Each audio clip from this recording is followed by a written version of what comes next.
پاکستانیوں کیسے کیسے لوگ بوٹ پالش کرتے کرتے اینکرز بن جاتے ہیں۔ اب آپ حالت دیکھیں کہ حسن ایوب خان صاحب کا ایک میسج آیا ہے کہ صوبے کے وزیر اعلیٰ کی ڈیمانڈ اگر غیر قانونی ہو تو کیا اسے پورا کیا جانا چاہیے؟ جواب ہے نہیں۔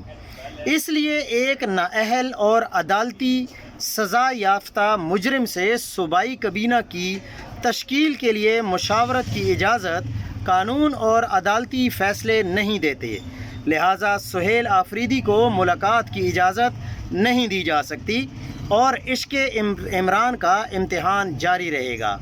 یہ کہہ رہے ہیں کہ یہ غیر قانونی اور غیر آئینی ہے، جبکہ اسلام آباد ہائی کورٹ کے چیف جسٹس اور ان کے ساتھ 2 رکنی بینچ یعنی اسلام آباد کا لارجر بینچ یہ فیصلہ دے چکا ہے کہ آپ جا کر عمران خان سے ملاقات کر سکتے ہیں اور یہ آپ کا آئینی اور قانونی حق ہے۔ اور ادھر سے حسن ایوب صاحب جیسے نام نہاد بوٹ پالشیا صحافی کہہ رہے ہیں کہ نہیں، آپ کو ملنے کی اجازت نہیں ہے۔